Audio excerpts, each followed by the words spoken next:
I don't know how to phrase this. I'm trying to work out a way to say this. There's been 11 clubs have been champions of Scotland, and in my lifetime, I've only seen 4 winning the title, or 4 have won it in my lifetime. Even when I was born in the middle of Celtic's first 9 in a row.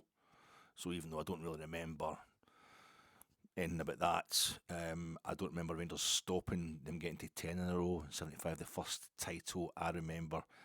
I remember us losing the 1977 Scottish Cup, and that was the season I went to my first Rangers game. But I don't really remember anything about Celtic winning the title that season. It's no just bigotry, it's because I was too young. But funnily enough, I remember the following season when Rangers won the treble. I remember the day we clinched the league. I wasn't going to the football regularly. I was just 7, 8 years old.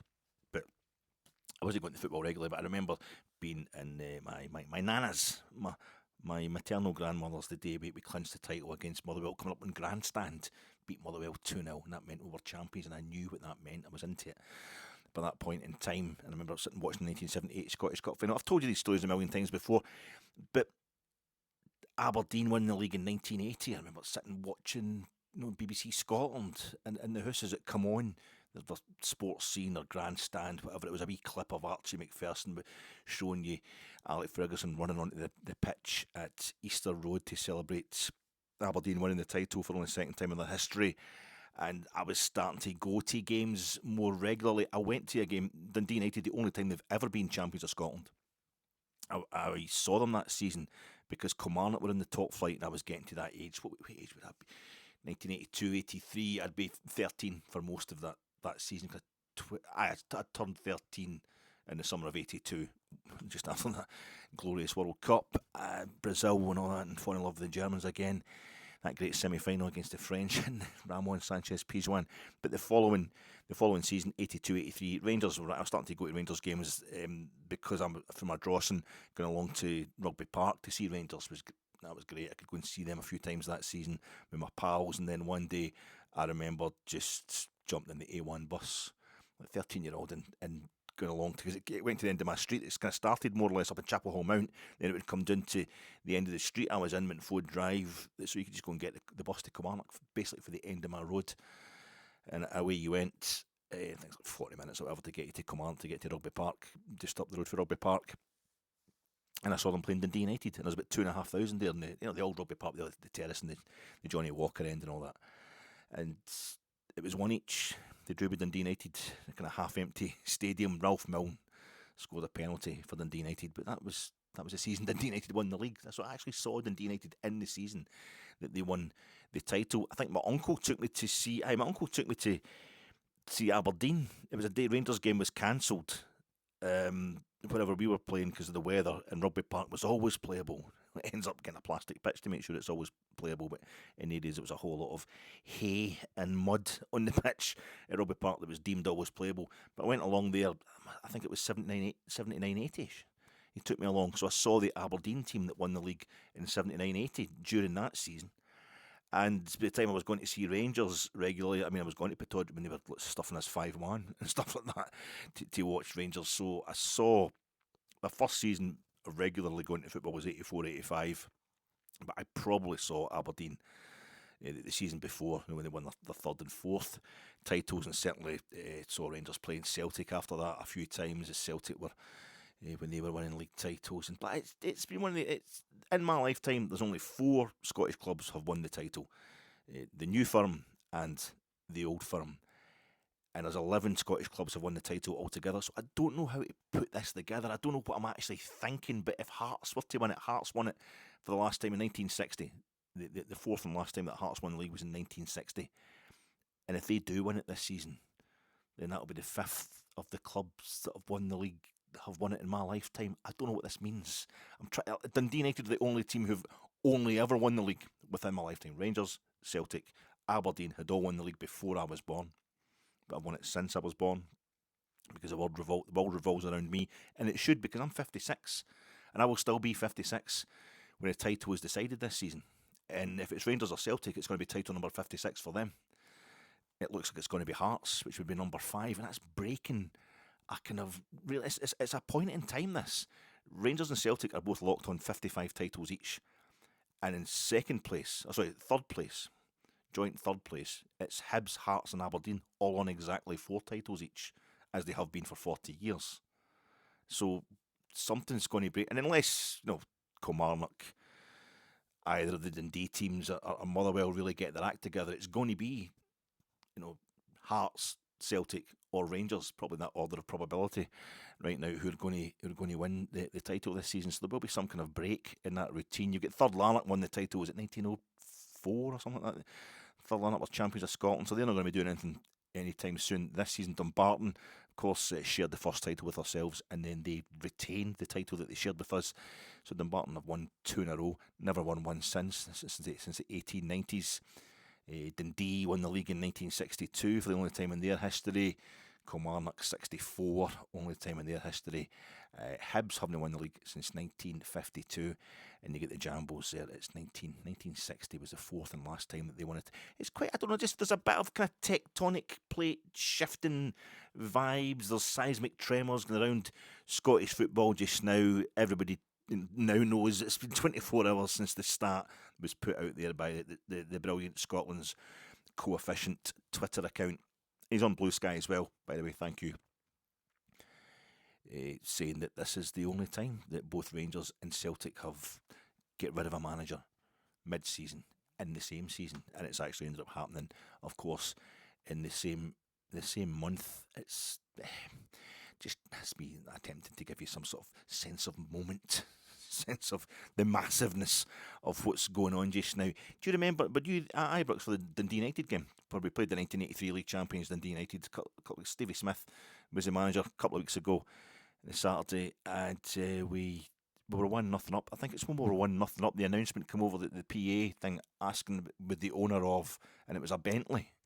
With the owner of a Bentley, registration number, blah, blah, blah, contacting the security guy. And of course, dad joke, all the dads, all the saddos, all in the stadium were like, all right, that's me, hey, steward, that's me, that's me, because it's a Bentley, I did it as well.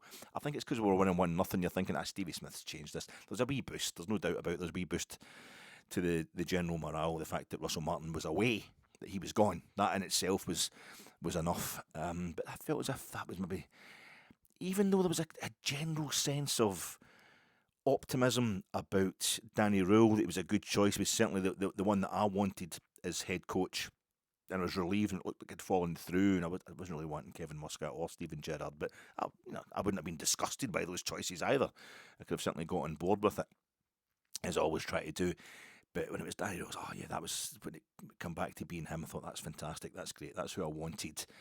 And but we get that cuffing in Norway on Thursday night, which compounded a horrific start to this. Hibs, will be playing this Wednesday night. Hibs will be playing the team that's bottom of the UEFA Europa League, which is a real step up for them, because on Sunday they won just 2-1, going on 4 or 5-1 against Aberdeen at Patriotism. That's the team that's bottom of the Conference League. But it's a step up for them this Wednesday night, playing the team that's bottom of the UEFA Europa League group table, and it felt humiliating. It was awful, and I was going through this I just felt as if, even though I was on board with Danny Röhl and I know why the Bears were applauding him at the end of the game, and I'm still confident he was going to be the guy that could turn it around, I just felt absolutely terrible. Like that Bentley, like the dad joke, everybody being really sad and pathetic in the stands, giving it's my Bentley.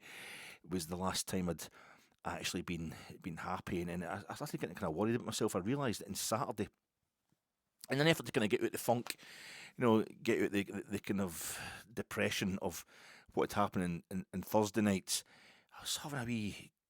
I did the podcast, the preview pod for the Kilmarnock game. I got it done nice and early because it was my wife's birthday last week, but she's working really hard. I'm working, doing stuff, and so we didn't really get a chance to. It was a midweek birthday. It's always a nightmare. So at the weekend we went to just kind of chill out in the Friday night, and it was a bottle that somebody for work had got her one of the bottles of kind of the fizzy stuff, Prosecco or something like that. Just sat in a few of them. It's not exactly because I've built up quite a good tolerance. It wasn't exactly blowing the heat off me, but it was just nice. Sat there and we just had, I can't remember what we had to eat, nothing particularly exciting. We're going to save that for the Saturday night. We're going to have kind of carry out in the Saturday night, go to a lovely Chinese, but it's just kind of knackered after the whole week, and sometimes you're up late, kind of breaking up these podcasts and things like that, and you having to get up early again the next day, and it kind of catches up with you, especially when you're my age and weight. So just a right good lie in on the Saturday to just chilling out, taking it easy. And I thought, I'm going to go.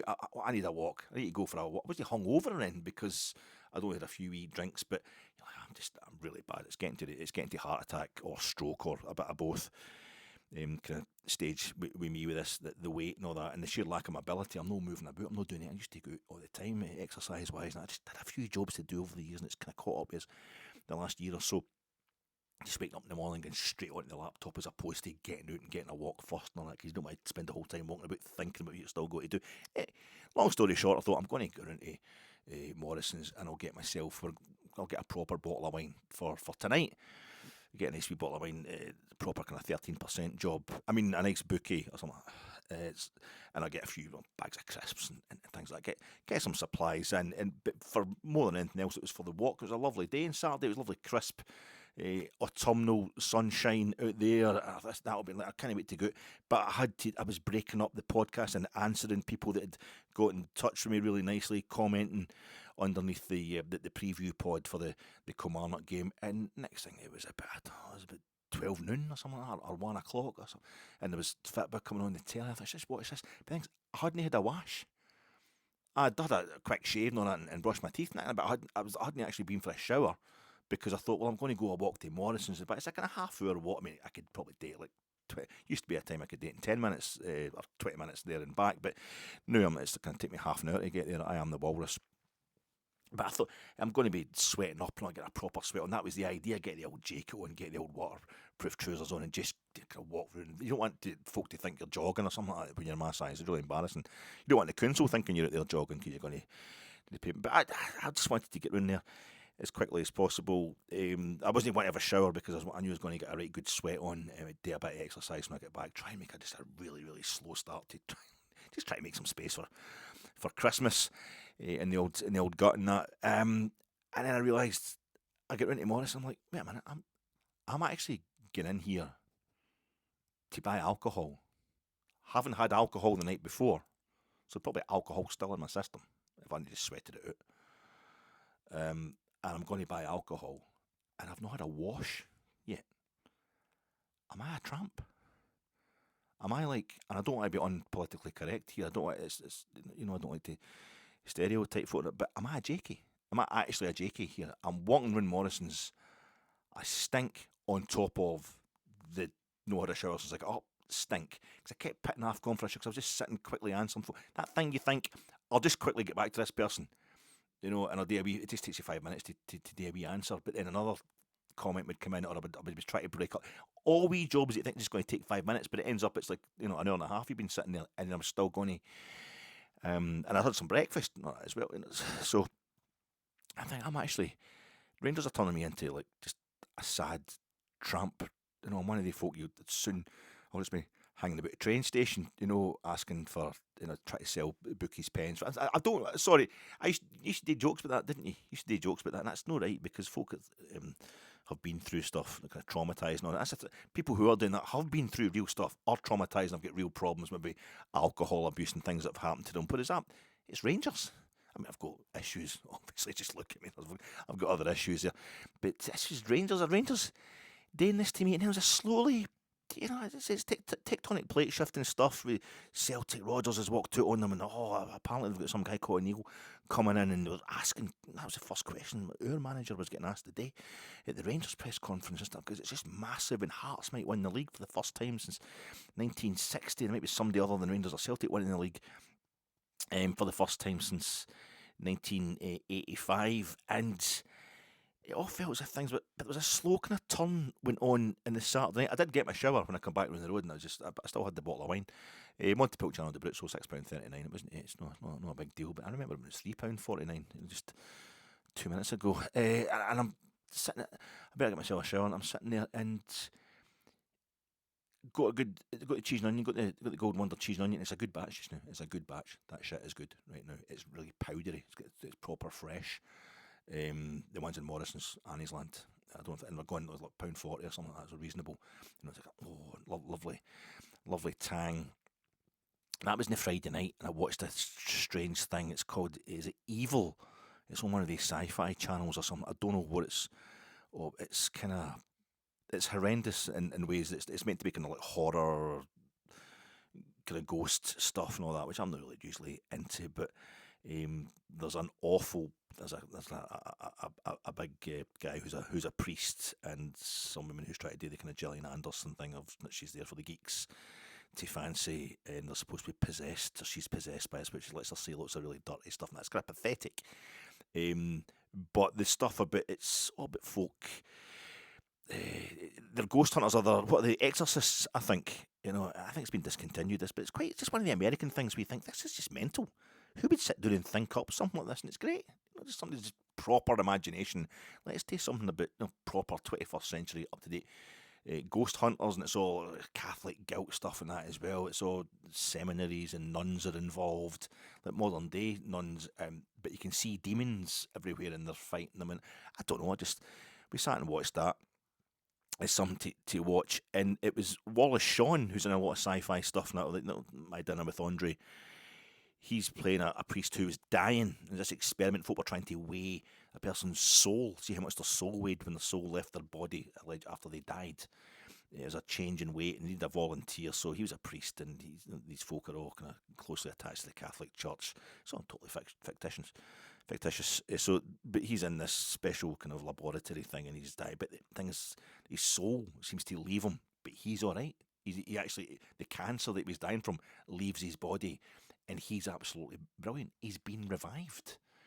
He's back to life. And the first thing he does, there's another old priest guy that he's known for years, and he gives him a big kiss on the lips. I've always wanted to do that. It turns out they're a big kind of, they fancy each other, they've been in love with each other, these two guys, and because of they're priests and that, they decide to move away to different parishes, and I think, but it was the cancer's gone. He was kind of revived. It was quite kind of Lazarus-like, if you like. And then on Saturday night, got the wine in and the cheese, and then got a beautiful Chinese Ai Chai, which is up behind Morrison's and Annie's Land, if you know Ai Chai. It was fantastic. Curry beef with the fried rice, and sat watching. There's always a wee thing goes on when the clocks are going back. It's kind of like, I'm going to drink a whole bottle of wine. I had a few beers. Obviously, I've beers missed weekends. That contributes to the general disgusting size of me. But I've not properly enjoyed wine for a while, so I had this wee bottle of Montepulciano de Bruzzo and sat there, and we got the Chinese in, and we thought, let's do it. Let's try the latest Harlan Coben. And if you can just get yourself drunk enough while watching the Harlan Coben, that it's enjoyable. The Harlan Coben is enjoyable. It's preposterous. Bill Nye's in it. And there's a guy, the guy who's a kind of star, who's the main man, is a kind of cross between Rob Brydon and Andy Robertson. There's a great bit in the final. It's worth hanging on for the final episode, because there's a bit with a double-decker bus, a red the London double-decker bus type thing. Hang on for that. It's phenomenal. It's just the most hilarious moment I've seen on television all year. There's another hilarious moment when he has to go back about 10 minutes later. It shows him going back to the double-decker bus. There's another scene there. But you got to watch that. But I sat and watched that, and it was good. And it's called Lazarus. It's called Lazarus. Reviving, back for the dead kind of thing. Aye, that's because Rangers died. That's good. No, I don't mean that. It's because we looked dead and buried this season. We looked moribund. It wasn't happening until as recently as Thursday night. And there's a slow kind of reviving. I'm thinking, this is going to basically save my life, or stop me getting thrown out of Morrison's for reeking of BO and booze again. But that was good. And then the game on the day against Kilmarnock, meeting some lovely folk before and after the game, and then great pods, really enjoyed myself. The great game, Rangers, the fantastic result. They're coming through for Tynecastle as well, as far as we're concerned anyway, even if it means Hearts are more certain to win the league, who knows. But it's like, it's always a boost for us when Celtic get beaten, and we're needing to take our boosts anywhere we can find them. And I thought, I wasn't really thinking that much about it until my wife said to me on Sunday night, you're buzzing. I suddenly realised it was have Everton got a new stadium? It was the match of the day too. Come on, and I haven't watched. I realised I haven't been watching other football. I haven't been watching football from other you know, it's Rangers have been totally consuming me, but it's not just that. It's not just the time you spend going to the Rangers games and then, you know, talking about it with your pals or going to pods and stuff like that. It's not that. It's, I can't watch other football so much when Rangers get beaten. Like, say, like Kilmarnock, what kind of size of support did they have? And Kilmarnock always had a great. Kilmarnock support was like home and away. They'd have terrible crowds at home, but really great away support. But even that's died down now over the years. What was it? Maybe 500, 750 Kelly fans there on Sundays. So that's kind of hardcore Kilmarnock fans. I bet you're talking to them. They'll be getting, you're a glory hunter. You know, you're just Rangers and Celtic fans. You're all the same. It's all sectarian. We use religion. Usually the problem. Certainly got a lot of that.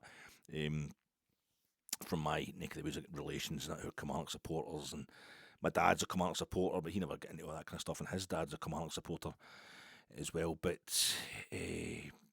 ongoing stuff like that, I use are just all but glory hunt, you don't understand fit, but weird, blah blah blah. And you'd say, right, that's fine, mate. That's absolutely fine. Anyway, do you ever watch any English football? You got a favourite English team? Now, anybody says to me, you got a favourite English team? I was watching Everton against Spurs. That's as close as I've got to English clubs that I really kind of like, maybe a bit more than anybody else. Spurs and Everton, kind of football royalty, but even Spurs getting a bit more, you know, success, a bit closer to the top of the league these days. It's kind of spoiled them as far as I'm concerned. I'm not really interested. I like the whole thing, the whole gamut of English football. I find it all very interesting. Or I did. You know, but you talk to a, you know, like Kilmarnock supporter, Dunfermline supporter, all these guys that will get in your face about you being a glory hunter. You ask them just at the wedding or whatever you are, so have you got a favourite English team? You know, and they go, oh, Dad, the Super Reds, Man United or Liverpool, whatever like that. Oh, I try to go down 3 or 4 times a season, then nah. Oh, I see that Job Klopp's done. I see that. Oh God, that's Amarin. Get him to. I mean, and there is that kind of really plastic. It's horrible. It's that. Oh, you know, that's so fake. You know. Ask me, my favourite English. I don't really. I like to see any kind of English. I love that league. You know, I'm really interested in what's going on. But I've not got a favourite. Everybody wants a big team thing. Everybody wants to be involved with somebody who's got lots of TV coverage and a big support and a bigger stadium and stuff like that. So don't take the nonsense. But I found myself the other night. I just suddenly, my wife's going, "You're really?" Cause I was chatting away. I mean, that Man City strip, absolutely bogging. That strip they wore at Villa Park, that they deserved to get beat because of that. But I'd seen, even during the day on Saturday, when I was sitting, no having a shower, sitting in my own filth before I set off for Morrison's, Sky Sports News on the background. The guy was saying, you know, Erling Haaland hasn't been caught offside in the Premier League all season. And then I'm watching Match of the Day. I'm going, he's offside. He's on. It wasn't him. It was the guy who'd put in the assist for the goal. They didn't get at the end. They thought maybe he was caught offside during that game. I was only seeing the Match of the Day 2 highlights on Sunday, but I thought that's really interesting. And that away strip they've got, is it the third strip? Is it the fourth strip? It's absolutely, I mean, it's disgusting. The kind of lime green socks with the blue top and it's like you can the grey top. It's like you can't see them. They're like ghosts, but also they're giving you the bulk because they're so in your face with that. Really, it makes their legs look really weird when they're running about. And always looking at me going, I wasn't drinking on the Sunday night. It was just suddenly Rangers win. Everything just you've got time for other football. Rangers get beat. I'm not interested in football. It's terrible. And I pride myself on being somebody who's got an interest in the entire game. But I realise at times like this, same 2012 when we went into the lower leagues, I lost all. I love European football, love club football. You know, I collect European finalists. Just all went for like 5 seasons until Rangers were back in the top flight.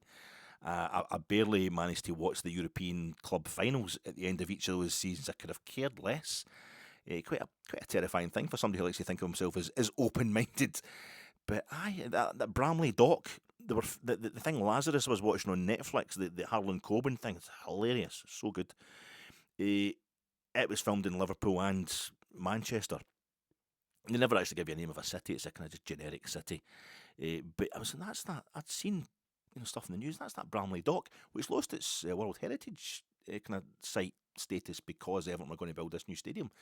Down the dockside there, and that's actually been filmed in the Bramley dock. There's car chases and that going on in there, and I'm like, look at Everton's new stadium. I've not actually seen a game here yet, and they're doing a thing. It's a lovely thing they've got with the Archibald Leitch crisscross lattice work, but they just put it on their LCD advertising screens that go right along the balcony of the main stand. So that's quite sacrilegious, really, but it's nice, a nice touch as well to find out that's something they do. And it's the first game they've lost there, and Spurs scoring 3 goals against them, every one. 2 for headers. The goal that Everton had disallowed was, I think, was a set piece as well. It was certainly at the bogging into the box for a header, and Spurs a great breakaway for the third goal. Lovely on the deck football in the dying minutes of the game, but they still managed to chip the ball into the box so that the finish is actually, that's Richarlison. He heads the ball back across goal, and can't remember who it was scored the goal, but it was all 3 goals came for headers. And then I'm watching Sunderland with their beautiful. At least they've kept their badge. Sunderland, that strip's fantastic, isn't it? The Sunderland home kit with the black shorts and the red socks with the white fold. It's so kind of trad. And they're beating Chelsea. And Maresca hasn't fielded a guy over 30 years old. His whole time at Chelsea, he hasn't fielded a player who's over 30 years old. This stuff's absolutely mental. I've got Eberechi Eze. He plays for Arsenal now. No idea. He's went to Arsenal. I love that. I thought he was great last season and the season before. No, he's a cracking player. And then he's scoring against his first goals against Crystal Palace, who he played for at Sunderland kit. It's got the black shorts and it's like red and white. So that's my 1972, Rangers 72 Copper's Cup kit, not kind of late 60s, early 70s kit, socks in general, but then the black shorts turn it into one big Govan Borough, really traditional Rangers sock, the red with the black. I love kind of, it's like Athletic Club of Bilbao, where they've got the red and black socks with the black shorts and red and white. It's really cool. It was based, I think it would be based on Sunderland, wasn't it? They think it might be Southampton. They're not sure, are they, who Athletic Club took their kit off, but it's a port, Bilbao, and that's where they got. But stuff like this is going through my head. Well, I'm really enjoying. I'm enjoying watching. What was it? The left-footed shot past the post. I've written something down here. Tav's brother scores against Nottingham Forest. So that's like Ange Postecoglou defence has been set up. Is getting the mick taken out it because Tav's brother scores direct for a corner, left footer, Marcus Tavernier against. But it's also quite right not to pick Sean Dyche as manager because it's his defence now, and it goes straight in past the goalkeeper, and he's in the old golf celebration. This is great. And again, it's just the whole league down there is no. I couldn't really kind of bring myself to watch other football because I only like other football when Rangers win, and I was so busy pretending that I wasn't that bothered about the results and performances under Russell Martin because we needed to go backwards if we were going to go forwards. We needed to go backwards straight away because usually we get new manager bounce and then the legacy problems kick in again, and this was a way of facing up to it straight away. We need to muck things up. We need to really put pull the rug out from under the kind of comfort that they've got in that dressing room in there. These guys that just stop trying when it gets to the crux of a season. And so I was pretending because the pile-on to Russell Martin was so vicious and so just total from the start, from the moment he came in. I was finding myself kind of defending him and thinking, well, I'm not bothered about. I don't mind us going a bit backwards this season. I'm not expecting to win the league this season. So much change is needed at every level of the club, and it was only. We just beat Kilmarnock 3-1, a standard, normal Rangers result. And I was absolutely buzzing and loving football. The snagging list from the last pod. Jack Butland, that's a post-match reaction pod to the Kilmarnock game. Jack Butland was to blame for the Kilmarnock goal on Sunday because obviously I came in and I watched the highlights from Sports Scene, didn't I, before I watched Match of the Day too. And the Kilmarnock goalie wasn't to blame for Danilo's goal. It was just a cracking, absolutely brilliant header.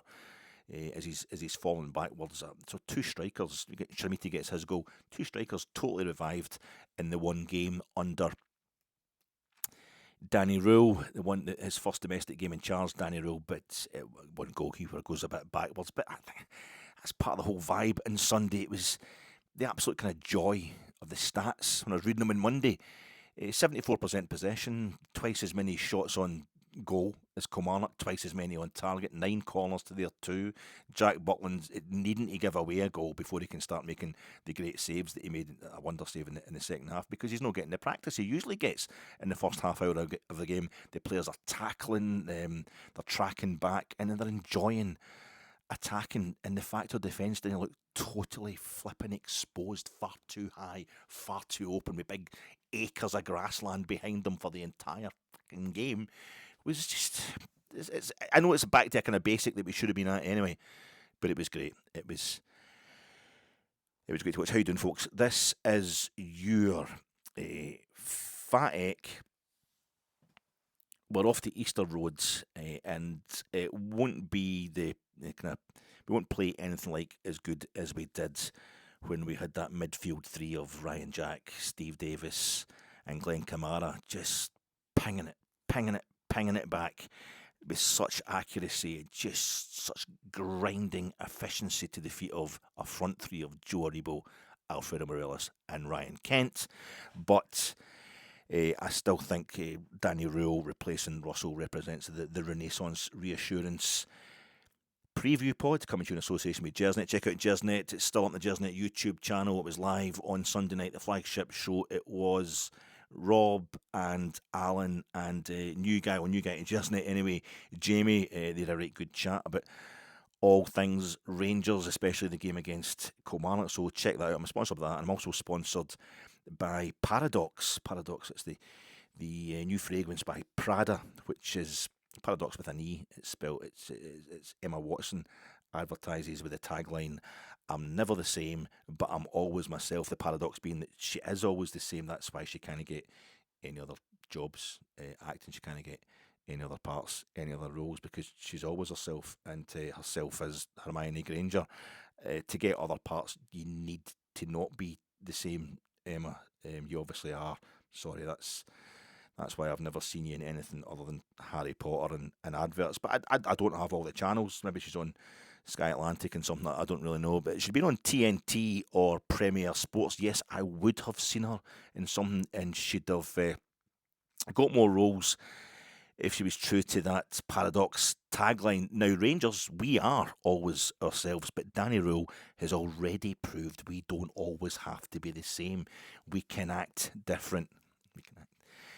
He's waving the magic Harry Potter wand that Philip Clement said he didn't have.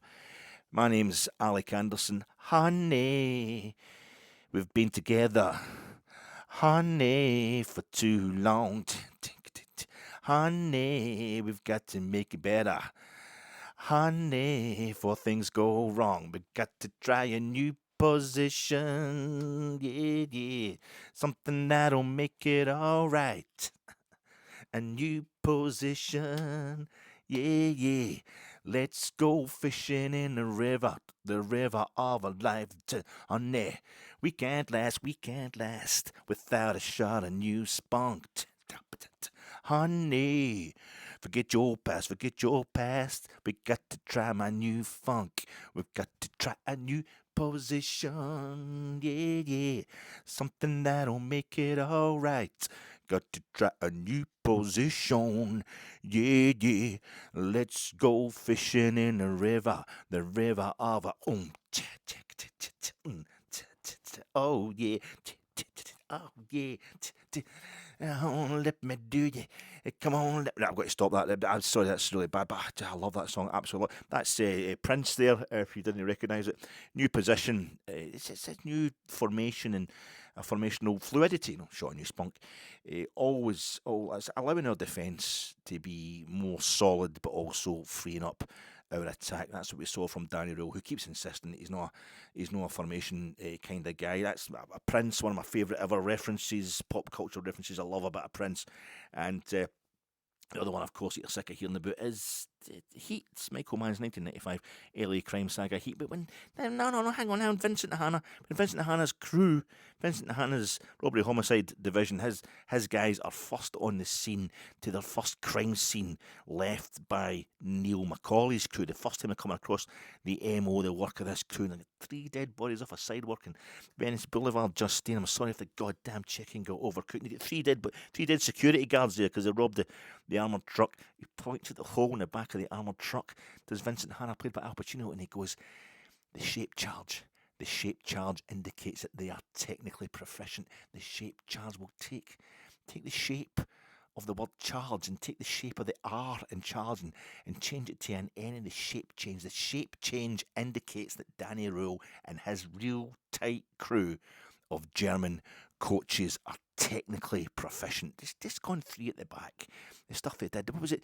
Was he talking about 3-10s and a 6? Nico asking about the 6 and the 3-10s. Danilo wasn't playing as an all-out striker in the first half. I knew it. I knew he wasn't. But I didn't know for sure, did I? Because it was confusing. But the players weren't confused, and it absolutely worked. The shape change indicates that they are technically proficient. He's not a coach who puts the shape uber alles above everything. It's just a tool, he says, just a tool that helps us control the game. It's about how we play. There was the emphasis in the pre-match press conference on Tuesday from Danny Röhl. Looking forward to this game against Hibs and looking back to the game against Kilmarnock, where everybody seems, as far as he's concerned, to be really overexcited about the fact that he just managed to change the thing with Neil McCauley's crew. Because like it's a rule of Hollywood script writing, really, that the bad guys, and they're not the real bad guys in Heat, but because they're the anti-heroes, they kind of take the place that the real bad guys kind of mess up. They're evil, they do proper evil stuff, Wayne Grow and Van Zandt and all that thing, but Neil McCauley is the anti-hero, and they've always got to be really good. They've got to be really good at whatever it is they do. Like Darth Vader is really properly evil, but he's kind of can choke folk without even touching them and that kind of thing. But he's not really good because they've messed up. What eventually results in his death, Neil McCauley's death, and the death of a couple other members of his crew, it's already happened before the film even starts. They hired Wayne Grow. They've got a real tight crew. They've got and Wayne Grow, when he gets in the truck with Michael Chermiti, who's got to tell him to shut up, stop talking, Slick. Okay, stop talking, because I'm going to try to concentrate on this big job. So you guys are a real tight crew, you always work together. Yeah, well, I'd like to do a bit more of this work in the future. And he's a cowboy. He's demonstrating by talking too much. He's a cowboy. He's no focus. He's got too much to prove. He's horrible. He's much more horrible than just that. But he shoots a security guard that he's just supposed to be kind of holding up, keeping an eye on, because he's dying to shoot somebody to prove that he's tough. So they've got to shoot the other security guards because what difference does it make? Why leave a living witness? And they try to kill Wayne Grow, Neil's crew, because he's such a liability. But he gets away, and then he turns on Neil's crew. He needs to get other guys in to help get rid of them because he knows he'll eventually get him. So that's the big problem. That's the thing that says we've got to be careful. Danny Röhl has got to be careful with his real tight crew that he gets in the right person, that he gets in the right assistant, that he gets in the right. The promise he made 7 days ago, from the point I'm recording this video, when he first arrived as Rangers head coach, saying that he was going to get in. He did it at Sheffield Wednesday. Chris Powell, somebody with a bit of local knowledge, a Sherpa Tenzing, if you will, to his. Well, he's German shepherd, isn't he, Danny Röhl? But Neil McCann, Steve Davis, these are the two main names that have been put about. A guy who's an ex-Rangers player with a certain level of experience and a certain level of coaching ability, getting him in, getting him on the team to help with the coaching, but more than anything else to kind of warn them about any local knowledge, things that we might not be aware of, being a German coaching team their first time in Scotland. But you've got to make sure it's the right guy. Look what happened to Wayne. Look what happened to Neil McCauley's tight crew when they brought in Wayne Grow. He seemed like a fellow criminal, but he just wasn't the same kind of level, and it ends up it was the undoing of all of them. And we need somebody with a particular type of local knowledge, because we've got the hysterical Martin O'Neill, and God, his kind of pantomime will be coming to Hampden against us next Sunday. We've got to have somebody who can warn Danny Röhl properly about that, and also teach him how to deal with it. Oh, that's the other big news, isn't it? It's the first thing that Danny Röhl was asked in his own bloody press conference today was all about Celtic. And fair enough, anything that happens, either of the old firm affects the other one, the old firm. But last Thursday, I was just kind of bewailing, last Thursday night, our record this season after Brann and Bergen. It was played 19, won 5, drew 7, lost 7. So having beat Kilmarnock versus Hibs, we now have the chance to get as many wins as draws and defeats this season. It would reboot us, kind of officially hit a reset button.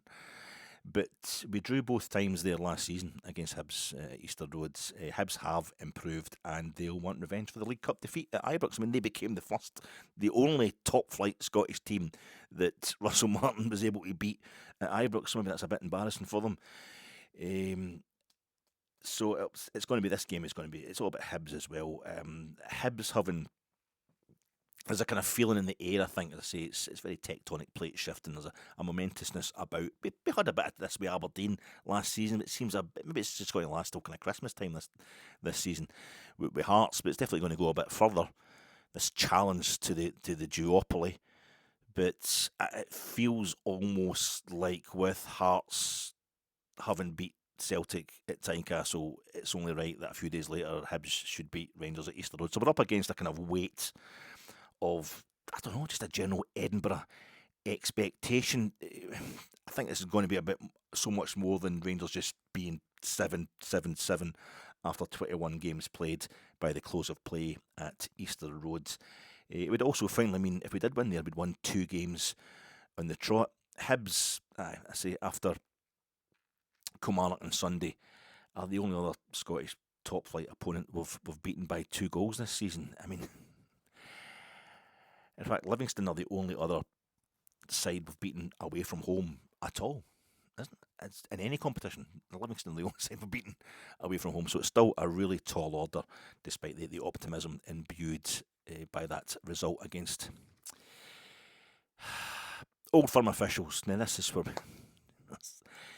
the minute you start talking about referees, and we're all upset that Frank Connor is going to be involved. He's going to be running the line on Sunday, Celtic League Cup semi-final, and there's no doubt about it. It's a better chance of winning a trophy, and it always suits us to be beating Celtic as well, especially when we've only beaten them twice. I've only beaten them once since 2016 at Hampden. I think it's 2011, the final, Walter's last cup that he won with Rangers. I think that's the last time we beat Celtic in the League Cup. Full stop. But it means a hell of a lot. But we should be focusing on the Hibs game this Wednesday evening. But no, it's out there anyway. People are talking about it. Frank Connor. So people aren't happy because of his involvement in the Rick of the century. Really, but there's so many Ricks in Scottish football. The referee, and it's no VAR. It's the Scottish officials. It's no bias. It's incompetence. Bringing in foreign referees, i.e. English referees, that's foreign as far as Scotland's concerned. It's a different football association, perhaps the most foreign of all. Scotland being the first foreign football association, the first foreign football team ever. But I just think if you bring in referees from another division, as I've heard being suggested, another country to referee the Old Firm game because of worries about certain officials, it's humiliating. I do have a residual care for the reputation of Scottish football as a whole, and it's also kind of validating sectarianism. Once you start that, it's Frank Connor. His name is. He sounds a bit Catholic as well, so no one is going to make decisions again. I mean, are you kidding? That means Celtic have got less to complain about then, doesn't it? It's like, let's make sure the guy running the other line's called John Knox or something like that. You know what? Martin Luther. I don't know. I want him to be cods, but it's. You have to hope that the sheer pressure they are under, the officials on Sunday, means that they're going to give something to Rangers. That's the best. You can't ask them. You can't even hope that they're going to get it right. And the decisions we've had against Celtic at Hampden, starting the 1989 Scottish Cup final, the League Cup final, they won it with the offside goal, Lennon against Gerrard, 2019-20 season. Then you have the Scottish Cup final, Clermont 2024, and we score the first goal at the start of the second half, and it's ruled out for the most pathetic of reasons. And then we have, of course, what happened in last season's League Cup. Last season's League Cup final, the penalty we didn't get when the foul on Chermiti took place on the line in the box. Strictly speaking, it is in the box. It's professionalism. It hasn't been brought in properly to Scottish refereeing. Needs more money, needs more investment, needs more professional refs, better trained. That is the solution there. It's something we're just going to have to go along with. And if there's a Frank Connor in there or somebody who's, looks and sounds like he hates Rangers, well, we've got Martin O'Neill to deal with now, and that's what we have to talk about, I'm afraid, as a thing. Brendan Rodgers shat it. 4 different. It would have been this Sunday, if we win the League Cup semi-final this Sunday, that would have been 4 different Rangers managers that Brendan Rodgers has failed to beat across 5 straight games in the space of a year. In fact, if you want to across over 90 minutes, it'd be 6 straight games because we lost that League Cup final in penalties. That was less than a year ago. So it's like he ran away, Brendan, having lost 2 successive league games. And the way he left, the comments he made about Hearts and Celtic trying to play a better style of football and this kind of thing, is just the kind of slander that he's specialised in. He did the same in Hearts. I think was it officials he was slandering last season when they lost at Tynecastle the same weekend we lost at Motherwell. Was that the season before? I think maybe 2 years ago actually. But yeah, he's. I never liked Brendan Rodgers. You always got to temper that with the fact that I'm never going to really take to a Celtic manager, am I? It's kind of difficult. But I mean, like Gordon Strachan was an absolute pain in the arse, but he was a pain in the arse to the media. He was a pain in the arse. He was snappy. He would go in and kind of noise folk up just to take the pressure off his players and things like that, but never only in a way that would damage him. It was never really kind of complaining about officials or opposition or anything like that. Brendan Rodgers, I thought, would be the end, hopefully the end, his slanderous way of behaving anytime he did actually lose. I thought that'd be the end of the thing that started with Martin O'Neill. I can't stand it that he's back at Scottish football. That might please Celtic fans because it's like, he obviously affected you. Well, he didn't affect me as much as he should have, did he, in terms of football, because it should have been 5 league titles in the trot in the Martin O'Neill era, but Rangers were fantastic.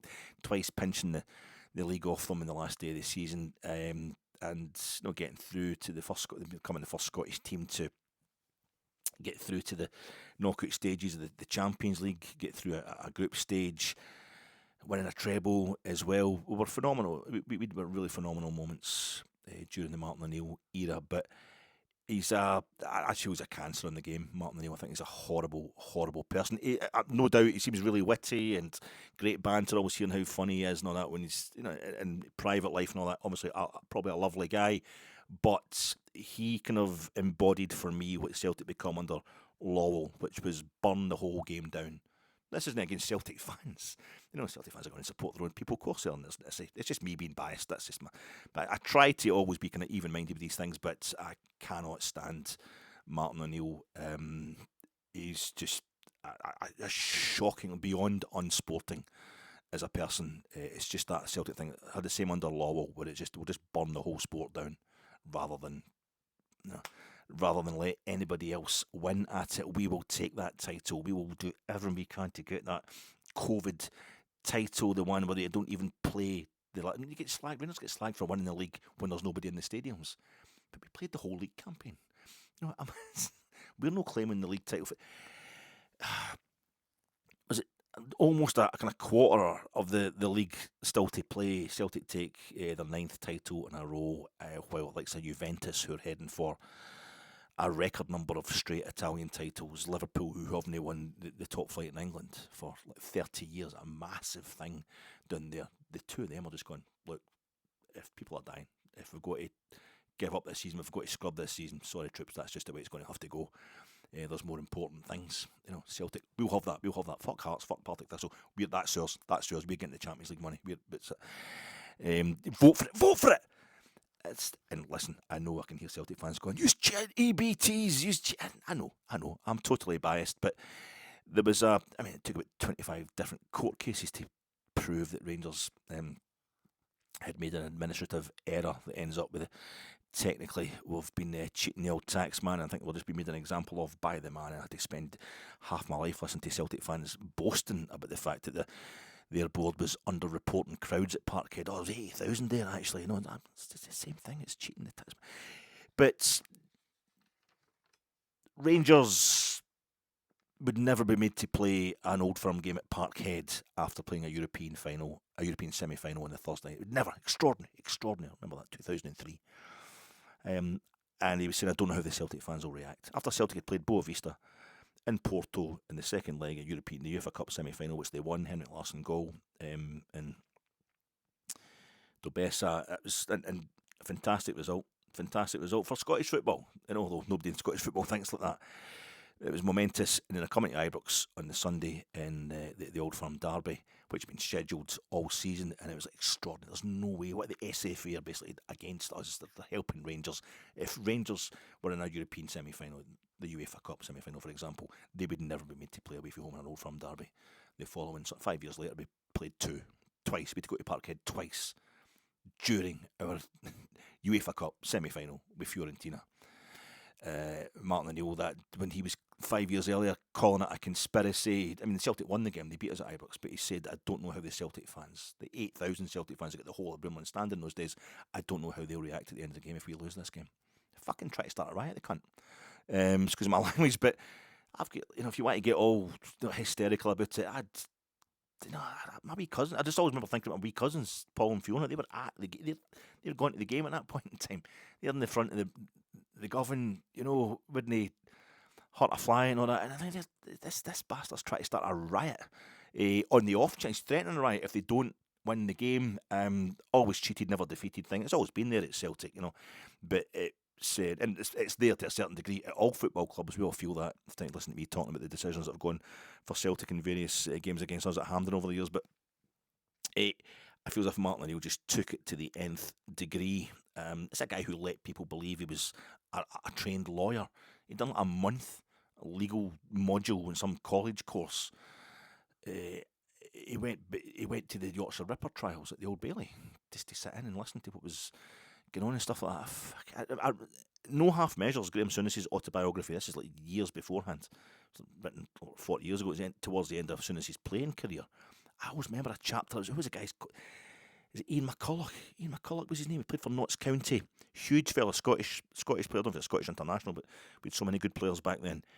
But Souness was kind of like, that was a guy he wasn't wanting to mess with. But he remembers playing Notts County. I remember Liverpool winning the league at Meadowlane. Around about 84 maybe. They clinched the league title at Meadowlane, but no, Notts County won the top flight under, I think it was under Jimmy Cyril. And Martin O'Neill, who won European Cup with Nottingham Forest, played really well with Nottingham Forest, but towards the end of his playing career, he's playing with Notts County. Doesn't have to move house. So he's playing for Notts County in the top flight, and he's had a set to. I don't know what happened. I can't remember. I should really have read that before I come on here.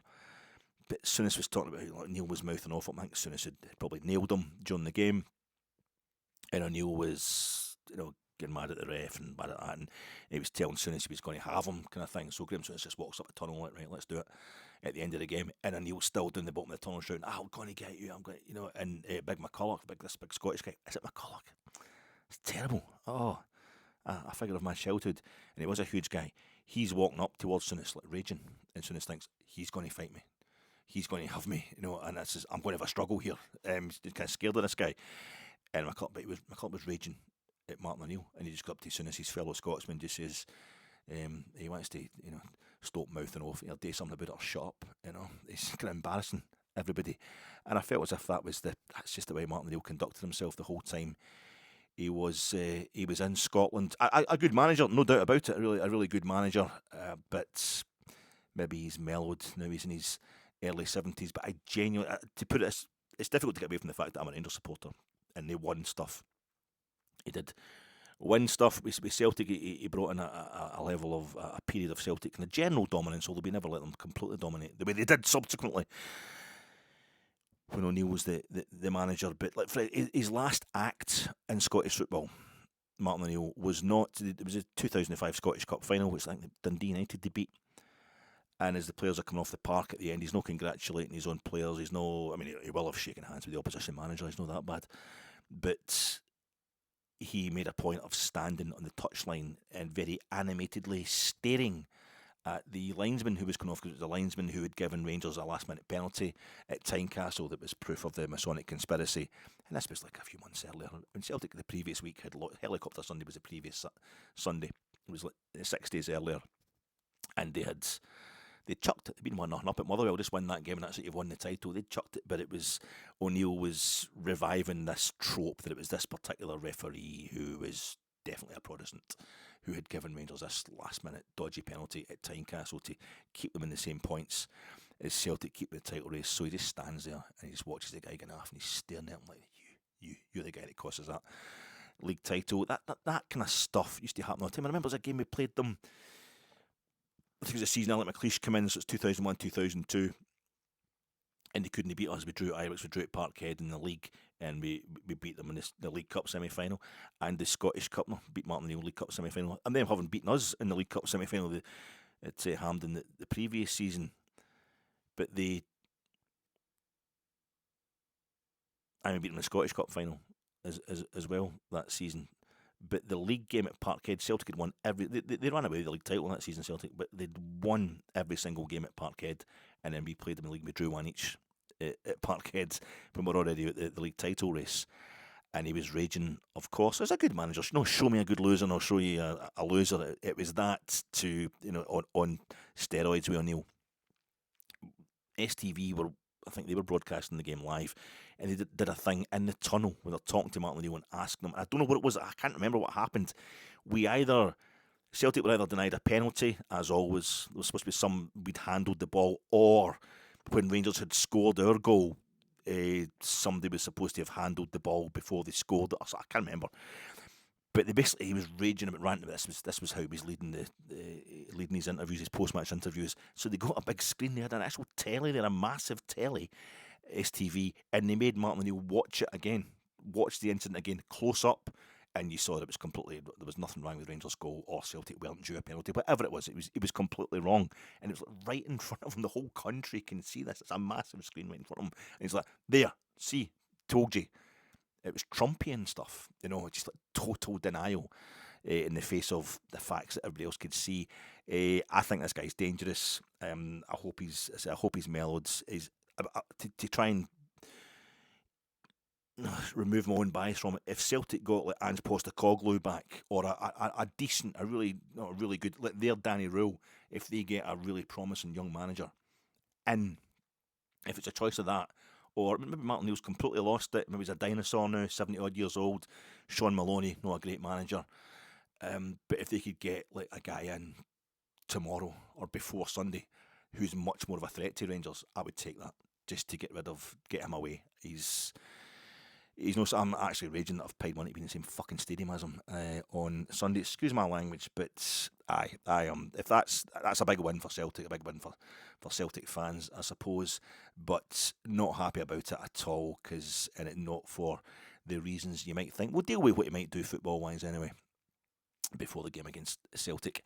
Hibs. We'll take the umlaut of love that we had for Danny Röhl on Sunday. That was the two penalty spots, the one at Brimlin end, the one at Copeland end. It's the umlaut. I'll put it over the O of love for Danny Umlaut. But we'll take the centre spot and we'll stick that after that. So it's ellipsis. We're just continuing from Ibrox on Sunday to Easter Road on Wednesday. Hibs, old Bill Foley. He has a bigger portfolio of clubs and sporting interests, I think, than our 49ers enterprises and Andrew Kavanagh. I don't know how much money he's got compared to us, but he's got like the Vegas Golden Knights and all the ice hockey, I think. Bournemouth, Tav's brothers down there. Auckland FC from the A-League, even though they're in New Zealand. The Berwick Rangers of the A-League. Lorient of Ligue 1, and the Portuguese side, Moreirense. And, of course, the Hibs, he's got big... Is it control? I don't think he's got a controlling interest in Hibs, has he? I don't know. But he's got money in there, and everything he touches seems to turn to half decent. So last season, Hibs beat us by a goal. We drew both games at Easter Road, 2 games at Ibrox in the league. We beat them 1-0. They missed a penalty. And in the later one, when Barry was in as temporary manager, they beat us 2-0. So they won by a goal over but they'll be raging, wanting revenge for the League Cup quarter-final this season, but it's a marker. Hibs kind of rising at the same time as Hearts. It's a theme of world football. You get Manchester United's come back to win the league for the first time in 26 years in 1993, but they kept going, not because it was because they'd lived through Liverpool's dominance of the 70s and 80s right up to and including 1990. Liverpool totally dominated the game. It had been humiliating for Manchester United. They're kind of big rivals, but that in itself meant that Man U dominating 90s into the 2000s and 2010s. Well, Man City end up attracting interest because of that from investors, and that's why their kind of dominance starts from that. Queen of the South getting to the Scottish Cup final, their first major final 2 years after Gretna's rise, peaked with them getting to the 2006 and also losing that narrowly, the Scottish Cup final. It's rivals push each other on. Don't you know? Celtic win the European Cup. 5 years later, we win our first European trophy. Celtic get to the UEFA Cup final. 5 years later, we get to the UEFA Cup final. We get to a couple of Europa League finals. Celtic will probably get to Europa League final this season. They push each other on, do rivals. So it's no Hibs. I say Easter Road is one of those. It's one of those games that always feels like a kind of a half big result if we beat them, because it's so long since Hibs have actually won the league title. But so it feels like, because Hibs are one of the clubs in Scotland who've won multiple league titles. They're a big club in Scottish terms, a historic club, but it feels like a bit of humiliation if they beat us at Easter Road, or if we draw at Easter Road even, because it's so long since they've won the league title. It's a whole 8 years longer than Hearts last won the title, 51 and 52. Hibs won the title for the first time in, was it 1903? And then at that point, Hearts had won it twice in the 1890s. So it was 2-1 to Hearts for the best part of half a century. I think 1948, they got the famous 5 team. It was a famous 5 against the Iron Curtain. It was Rangers and Celtic, Rangers and Hibs just dominating Scottish football that kind of immediate post-war period.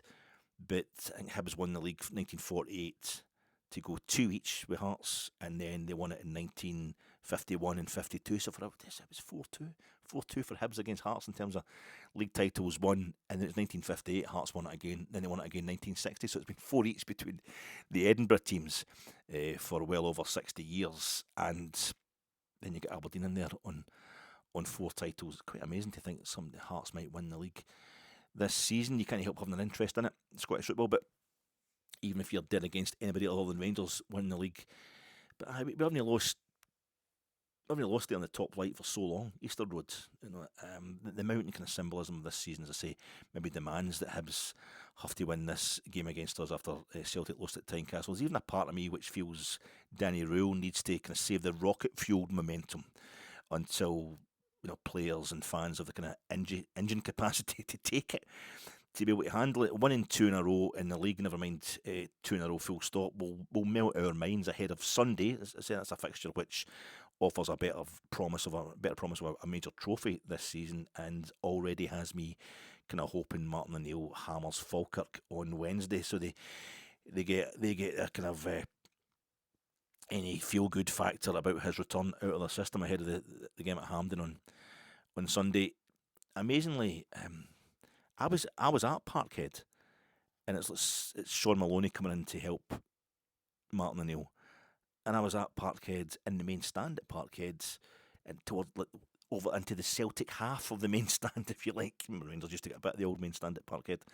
We used to get a bit of the main stand at Parkhead in the old days, but when Scotland beat the Republic of Ireland 1-0, and Martin O'Neill was manager of the Republic of Ireland, it was and Sean Maloney scores the goal. He scores the only goal of the game. Ikechi Anya and Scott Brown helping in the build up to that goal.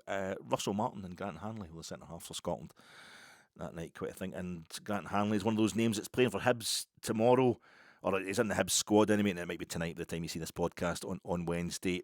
And that's the thing with Hibs, the kind of sniff test is how many of their players, especially at my age, my insularity that we touched on at the beginning of this pod, how many of their players' names you recognise. And Martin Boyle, Bowie, Ewan, Josh Mulligan, Hanley, the Caddens, Rocky Bashiri, they passed that. Even their goalkeeper Salinger, I don't know anything about him, I don't know what his full name is, but it's like the catcher on the right, Salinger, the goalkeeper's called Salinger. He's the guy who catches the ball. The starting 11, predicting the Rangers starting 11 and the score is great fun for once. It's I'm no closer to being any good at it, but it's nice after a win, and we have a bit of hope with our German Shepherd, Danny Röhl. This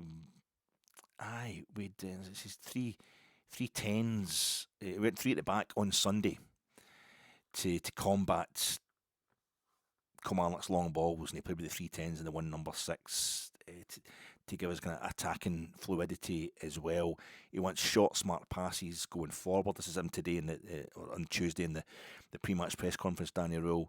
He wants the short, smart passes going forward as soon as possible, attack the last line, hit the spaces, Ryan Jack, Glenn Kamara, Steve Davis, that's what they would do, just ping it back in all the time. So it's good to hear that's what he's wanting from us. But Harry Kane, he wants to be a kicker for the Kansas City Chiefs, does Harry Kane. But we've got Tav as our quarterback, the potential of the back five system, which I'm hoping we play again tomorrow night. But I don't really care, because whatever, I'm just at that stage with Danny Röhl that he doesn't care about the formation. He says it's more about how we play. So I'll just wait and see what he's going to do. But I'd be right up for us playing the exact same formation as Sunday, even though that changed as the game went on within itself. But the thing about going five at the back and having your 3 10s in front of a 6 and having an out and out striker is that it insulates against Tav's kind of fading pace by having him at right centre half instead of a right wing back, and it also protects a right back, because Max Aarons isn't the best right back in the world. We've realised that, but we're playing Gassama over there on Sunday, but it lets Tav quarterback it, because he's the best deliverer of a ball, best just hitter of a ball, penalties, corners, free kicks, the lot. Putting one in the head of Derek Cornelius on Sunday. And he's also one of the best finishers as well. That goal he scores against Livingston, and Livingston this season was an absolute belting of a finish. But it lets him go maybe a season or two longer, Tav, if we can get him in at kind of left centre half and drifting up into midfield as he always does, at a time when, as his brother demonstrated versus Nottingham Forest on Sunday for Bournemouth, corners and set pieces are more important than ever. He's coming at it too, though. It's coming at us too, though. I mean, like Rocky Bashiri, he only came on as a substitute, I think, for Hibs against Aberdeen at Pittodrie on Sunday. I don't know if he's been injured or whatever. Maybe he's out of favour, but he's a guy who's caused us. It's Rocky Bashiri time, I think. Maybe more in England than it is in Scotland yet. But can a confident Chermiti become the kind of most dangerous and valuable player in Scotland? Martin O'Neill has returned just as the vogue for the very type of football he played. The guys he had, big Bears guys, and with one wee kind of skillful guy in Henrik Larsson, but it was just lump it to the big fellas, and it worked. It really did work. That kind of style has returned in England anyway, no doubt coming up here. It's returned to his style of football from 25 years ago, Martin O'Neill, but long balls to powerful blokes with one kind of wee silky guy in there. But we have the biggest bloke of all. Go on, Kevin Thelwell. I mean, that's big Youssef Chermiti. I mean, he's taken on the Copeland Road, scores a goal, and then he wants to square go the whole Copeland Road. He's a big guy. Those physical stats, not only they come into fruition, if you like, with that single goal that he scored the other day. I said it might be the Rosetta Stone. Is Chermiti getting a goal? Maybe just I'm interested to see what will follow from that.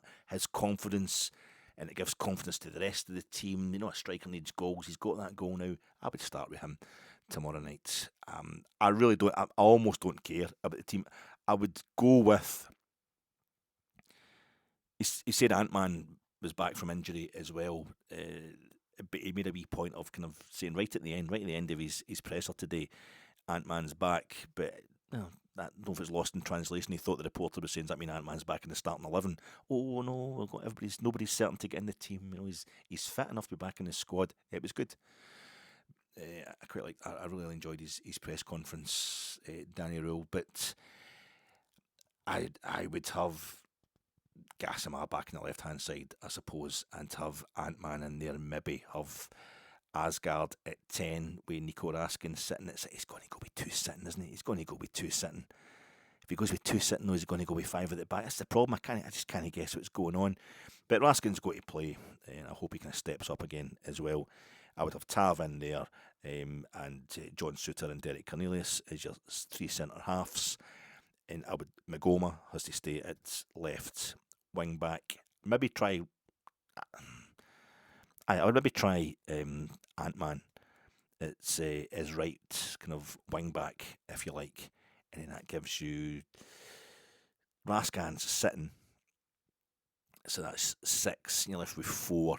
Asgard, Gassama, and who's going to have an actual right-sided Mikey Moore, maybe, and have Chermiti. But it seems unfair to drop Danilo as well. I'll go with Chermiti anyway, just to give the big fella a chance at building on his single goal. But it wouldn't surprise me if he's dropped in favour of Danilo or We get Danilo and Chermiti on the park at the same time again. Majowski, he comes back. I can't predict. There's so many players. Suddenly they look like they're effective options. Score prediction. It wouldn't surprise me if it's a draw. To be quite honest with you, nothing would surprise me tomorrow night. Hibs are waiting for us. It could be 2 or 3 nothing. I'm glad they won at Pittodrie and they feel confident. I don't like Hibs when they'll be having bad results and we go along there. They've got a wee bit ahead of themselves. But I'm going to say that we're going to win 2-1. Let's say that. We're 1 point and 1 place below Kilmarnock on Sunday, and we overleaped them. We jumped over them, leapfrogged them. We're 2 points and 2 places below Hibs. Falkirk have got a gimme in Wednesday night, so they're one of about 4 clubs that could probably leapfrog us if we lose at Easter Road and put us back in the bottom half of the table. I can't help thinking draw, but a win would be so amazing. We'd have to seriously refocus by Sunday. Hampden is neutral, but it's not Ibrox, and we've won precisely 1 game away from Ibrox all season. Maybe it's more important to get that in the locker before the weekend. We've only just won our first league game at Ibrox this season. We need to get used to winning everywhere, really, even though draws have been the fuel that has propelled us up the table in recent weeks. Sorry, folks. The Danny Röhl press, as I said today, he handled himself really well. He started off with Keradine Idison and I think the wee guy for Sky, asking him straight away about Martin O'Neill, try to get him something about Brendan Rodgers losing his job or resigning, whatever. The expression on his face, Danny Röhl's face, was a kind of geek, an embarrassed geek who's been asked about his sex life or something like that and just wants to talk about physics. He's finding it laughable that he's been asked these questions, and it's just there's no ego in the guy at all.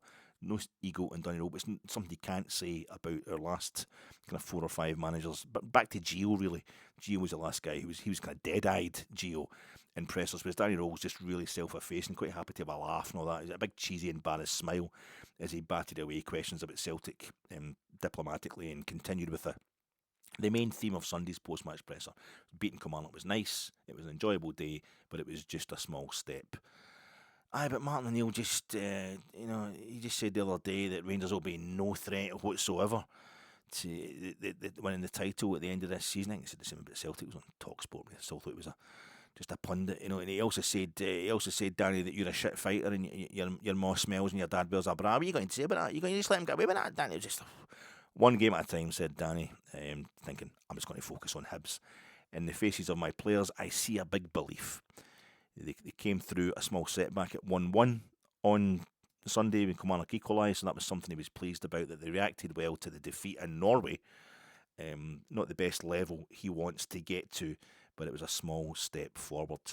Rahman from STV, I like Big Rahman, but he's a bit sleazy with that one today, asking about Chermiti's celebrations and basically telling Danny Röhl the answer that he wanted to hear, the headline. Not that thing where you get the leading question from hacks who want to just say, I'm going to do this headline in the morning saying you want to square goal Martin O'Neill in Buchanan Street at 2:30 on Friday afternoon. Is that, you got a problem with that? And if Röhl doesn't come out and say, Röhl denies he wants to square goal Martin O'Neill at 2:30 in Buchanan Street on Friday afternoon. It's just the headline's guaranteed, but he was asking about Chermiti's celebrations where he seemed to tell the Copeland Road or whatever it was to shut up, to stop going on about how crap he was. And I think Röhl barely answered it. He just wasn't really caring. He said, says Rahman, you'll be telling him to keep his hands by his side next time he scores a goal. No, he never said anything like that at all. He just, but you're determined to get that headline. That's what you want to take from that, Rahman. Almost there's got to be drama between the Rangers and the fans, and there has been enough of it. Piss off. No one around me in the main stand on Sunday seemed to have any problem with how Yusuf Chermiti celebrated his goal. We were too busy celebrating it with him. It's a young man being really over exuberant, as he should be. You want him to get right into it, get it all, get the poison out of his system. It's 2 years since he scored a top flight goal.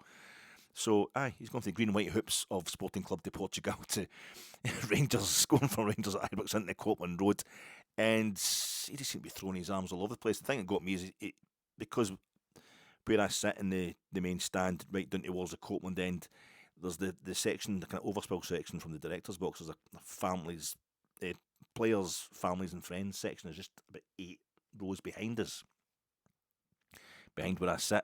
So many of the players come running up to celebrate with to gesticulate up to their family, and I just always try to pretend it's me they're gesticulating towards. Yeah, big man. I was loving the fact he scored, because I was really interested in seeing what happens after he scores. We'll find out if he breaks his duck. And well, for me, if he wants to tell us to shut up every time he scores, number one, who can blame him? Given the abuse we've been giving it to Thelwell for signing him. Just kind of dragging his name through the cheese grater of doubt. And number two, I hope he does it every game from now to the season's end. You know, if he wants to score every single game and he needs to just run the full length of the park, the more he scores in the first half, and he's down the full length of the park, Adebayor style.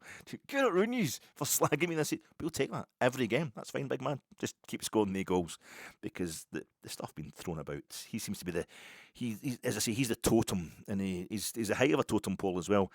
He's the guy that, by association is coming for most criticism because of he was turning on Kevin Thelwell. But our head coach is on it. He's absorbed in nothing but improving Rangers. Danny Röhl, he's exactly what we need.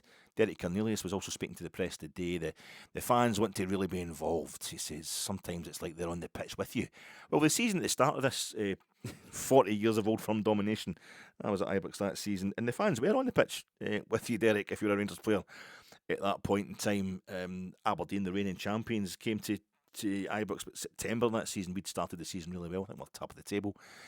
And as Hugh Burns and Craig Patterson were sent off versus Ferguson's Aberdeen at Ibrox, the replacements were coming on from the West Enclosure, the East Enclosure, so the players had to eventually get them back in there. But on Sunday there was no toxicity at all. I was so proud of the Bears Sunday. It was lovely. We thought, obviously, the result coming through from Tynecastle just before we kicked off helped things, whereas it could just as easily. Hearts can beat them, so Hearts are going to win the league. That's how crap we are. But it was, I think everybody was so up for Danny Röhl. Any idea that we're going to be having a go at the directors or whatever, I never heard any. Maybe there was demonstrations, I was too good about to notice, but it was lovely. Derek Cornelius says that the biggest difference in the few days since Danny Röhl arrived, and he was only unveiled, I say, a week ago, their new head coach, is the mentality. You know, there is intensity. We're aggressive, he was saying. We bring intensity in each match, each duel. We run for each other, we help each other. There's been no time to kind of learn for Danny Röhl to lay down any new tactical blueprint, give them any detailed information, any tactical kind of complexities or subtleties, because he's just not at the time with them on the training pitch yet. But he's saying the mentality has changed to Derek Cornelius. And that's the very thing, mentality that Russell Martin diagnosed as being the problem with the horror goals we conceded in Graz, wasn't it? And to the point where within 24 hours of that game, he was at Auchenhowie in the indoor pitch telling Luke Shanley on Sky that people had a problem understanding English if they took that as him having a pop at the player's mindset or character.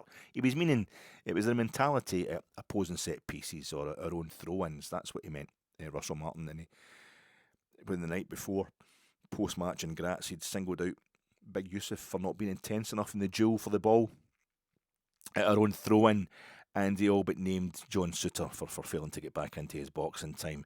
And that same goal, the first of the two ridiculous goals we conceded in Austria in the Europa League. Well, it was intensity and competing in duels all round on Sunday, and Big Yusuf opened his account. The mentality seemed very much back to what we expect from Rangers. It might let us as fans not feel the need to intervene quite as much, almost physically, just vocally and supportively, and I hope it continues. The umlaut of love to become the ellipsis of love at Easter Road. That's the theme of this podcast here. Russell Martin may have just been the SAS Are You Tough Enough book that I bought for John Menzies, thinking, what was it, when would that have been, 1991 or so? It was... I remember thinking, I might run a half marathon. But I wasn't that fat. I wasn't fat at all as a younger man. But I just got to the state of kind of early 20s, and I thought, I want to spend the rest of my life in the pub. But before I do that, I feel like I should do so. I think I had this idea that if I ran a half marathon, that I would stay that fit for the rest of my life. You know, get a medal. I've done something fit. That's fine. I can just, because I played 11-a-side fitman and sevens and that kind of thing, but never really putting a lot into it. You get away with stuff when you're younger, obviously, as you know. But I thought, no, I want to run a half marathon because that way I'd get a medal. And I thought I could give the medal to my dad. I'm never going to come in and be able to give me any kind of Fitbit medals or anything like that. So I gave him that, I'll run a half marathon that way. So I thought I'm going to have to train up because I'm not very fit. And I got this book, and it was John Maynes. It was the SAS Are You Tough Enough fitness book. And I was knackered by the time I got to the end of the street, just trying to do the SAS Are You Tough Enough. I think they were wanting to take a pack, like a fridge on your back, and stay out all night in sub-zero temperatures. Just, yomping or whatever. Just walk to Goose Green for your house and back in a space of 24 hours while they play a tape of somebody berating you for... And I didn't last very long with that. But what it did was it was too much. It was too much to take on board. It was too extreme. I was never going to get to that kind of level of fitness. I didn't need to be either. But it let me know that how unfit I was.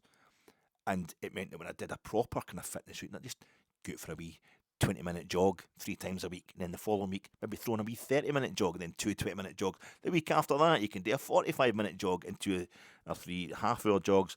Just build it up slowly over the course of a year. And I did run a half marathon. I think only 3 hours, 45 minutes or something like that for it. I did 2 or 3 of them over the years, very, very slowly, just getting the head down and trudging around the streets there. But that's sometimes what you need, just something that it's too much, but when you kind of dial it back in a bit, that too much told you everything you need to do, how much you're capable of doing over a certain amount of time. And I think that's what we might see from Russell Martin. I was back round at Morrison's a day. The Russell Martin's contribution, it just looks like the best contribution was going away, was leaving us, was getting out of Dodge. But we wanted a change. We wanted a massive change in the mentality and the setup in the dressing room, the setup of the team. And Russell Martin, it might have been too on the nose, maybe too much. I think his style's become a bit outmoded. So hopefully Celtic do get Ange back in. What's about like Brendan Rodgers, and Ange. I was talking to that guy in the train, the Celtic fan, when they were celebrating winning the league, and his name's Ange. No, Ange is in Rangers. Rangers. No, that's probably why we've been winning. Why we won the league 2 years in the trot, and Rodgers, he won the league 2 years in the trot as well. This time, maybe going back to O'Neill, his name's no in Rangers, so we're going to be fine there. Maloney, nothing in there. So. But Russell Martin, it was too much, too soon, too quickly, too extreme. It was the SAS Are You Tough Enough book being thrown at a wimp like me in my early 20s, but it's been the one that's taught us exactly what we do need, and hopefully it is Danny Röhl that we do need. As I say, I went back to Morrison's a day, back to the scene of the crime. I'd washed this time, and I was walking up Herschel Street. I've told you about Herschel Street a few times, and it's been raining and sunny all day. It's been crazy weather. And when I left the house, down just the next street down, massive rainbow, right across the whole area where I live. It's up in the sky. Rainbows, that's when you get them. It's really striking, really strong. By the time I was going to take a photograph of it, and by the time I got the camera out, it had gone. And then the rain came on full blast, and then it was sunny again. By the time I got to Herschel Street, Herschel, there's some kind of hellish about Herschel Street. It's the horrible road to drive into Morrison's Annie's Land. I don't mind walking up it usually, but even then it's busy because you've got Gennaro's, the chip shop, and there's a kind of shop where women get their nails done, and all that. It's quite busy. Sometimes big trucks that I've got, or the tatties and that for Gennaro's, the chip shop, I've got to park up on the pavement, and it's causing tailbacks. It's a horrible, and it's the old brew building's been knocked down. That's just, there's big massive, it's no entry kind of thing. It's something hellish about Herschel Street. As I say, it always gives me bad vibes. But today I turned down onto Herschel Street to cut up that way, walking up to Morrison's, and the rainbow was there again. Massive, colossal, gargantuan, up in the sky, and I'm like, this is absolutely phenomenal. This maybe this means something good. And then there was no trucks there, but obviously a truck had been, and maybe it had been dripping diesel fuel or brake fluid onto the pavement, or maybe it was some of the grease that they give to to put in the fryers in Gennaro's. But it was if you get that oil on the ground and it's sunny, you see all the various multicolours. It's kind of rainbow in the oil. I'm thinking, this is absolutely, this is a sign. This is a sign from God that everything's going to be okay. We're at the end of the rainbow. It's going for, everything's really colourful. And I went into Morrison's, and I tell you before that I had one of the things, the wee kind of keyring things with I saw it in the car. And I took a car to Morrison's, and it's one of the things you shove into, instead of a pound coin, into the trolleys to free the trolley up. It's the shape of a pound coin, and it had a wee, and it was in your car. And I thought, where'd that come from? You don't get them anymore. You don't use them anymore. The trolleys don't have that on them anymore. So I threw it away. In a fit of tidiness, I just binned it. I don't know why. And then it turned out my wife had it because she goes to Tesco, and the way home for her work, it's handy to go to Tesco in Maryhill. And it does have the pound thing for the trolley, so she needed that. So I was to try and get, you better get me another one then. Oh, Christ. So I went around, and of course, right at the door in Morrison's, I was hunting around Morrison's to try and get one of these wee things. Got a pound coin. You're always going to spend a pound coin, aren't you? So you need to get one of these wee keyring things that you can use it all the time. And then there's a wee Timson's concession. I'd got everything. I've got a pound coin in my change. But also, I went, oh no, they've got a whole rack of them. They've got a rack of keyrings. The Timson's, just you go in the door. It's at Morrison's, and they do the shoes and the keyrings and that. And I was looking through them, and there was ones. It's the wee kind of pound coin mock-up thing, same shape as a pound coin for your trolleys, on a keyring, and it was a rainbow. There's a rainbow in it.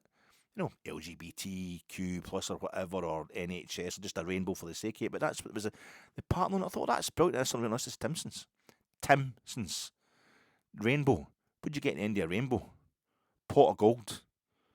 Who gets it? What are the wee things? You got leprechauns associated with. I'm not saying Sean Maloney, same as he's quite a small guy. Scored against the Republic of Ireland. Martin O'Neill was the manager of the Republic of Ireland. Pot of gold. It's going to hit. I don't know. It's Hibernia. We're playing tomorrow. Heart of Midlothian, Walter Scott novel. I used to get off at Waverley when I was taking the train through to Rangers playing Hibs.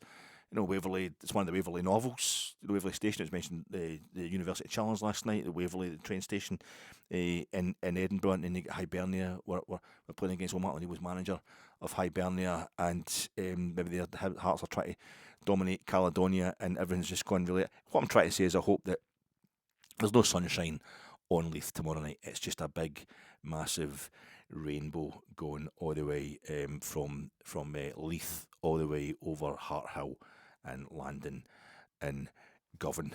Thanks, folks. I'll talk to you after the game.